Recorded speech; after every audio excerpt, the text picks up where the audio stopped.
माणूस दिसतो तसा कधीच नसतो ही म्हण अनादी काळापासून चालत असली तरी आभासी जग झालेल्या सोशल मीडियावर व्यक्त होणारा तर तुलना न केलेली बरी असे नग पदोपदी आढळून येतात। खरे तर जनतेच्या रक्षणाची जबाबदारी पोलिसांच्या खांद्यावर आहे, परंतु पोलीस खात्याला देखील काही भ्रष्ट कर्मचाऱ्यांमुळे डाग लागत आहे। आता असेच एक सहाय्यक फौजदार 6,000ची लाच घेताना रंगेहात सापडले आहेत। रायगड जिल्ह्यात रोहा येथे अदखलपात्र गुन्ह्यात अटक करू नये यासाठी लाच मागणाऱ्या लाचखोर सहाय्यक फौजदार गोविंद रघुनाथ मदगे वय वर्ष 54, नोकरी सहाय्यक फौजदार, राहणार रायगड हा 6,000 रुपयांची लाच घेताना रायगडच्या लाचलुचपत प्रतिबंधक विभागाच्या जाळ्यात रोहा बाजारपेठ पोलीस वाहतूक चौकीजवळ 3 बत्ती नाका येथे सापडला आहे। तक्रारदार यांचे वडील कांतीलाल तुकाराम वाघमारे यांनी त्यांची पत्नी प्रवीणा कांतीलाल वाघमारे यांच्या विरुद्ध दिनांक 4 मार्च रोजी वाद होऊन झटापट केल्याबद्दल तक्रार दाखल केली होती।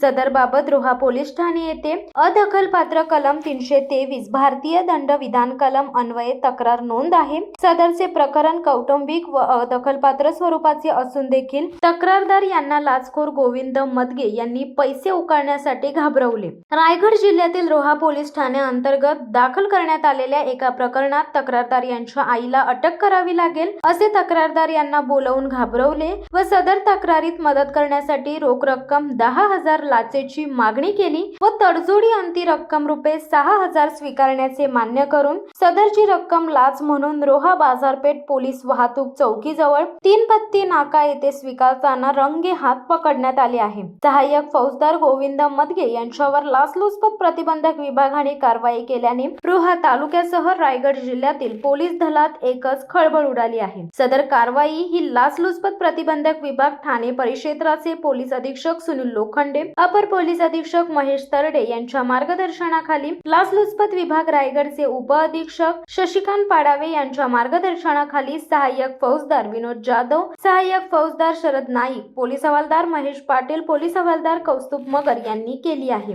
शिवसत्ता टाइम्स साठी अमोल कुमार जैन, अलिबाग। दे धडक बेधडक वृत्त देणाऱ्या आपल्या शिवसत्ता टाइम्स न्यूज चॅनलला लाल बटन दाबून सबस्क्राईब करा आणि बेल आयकॉनला क्लिक करायला विसरू नका।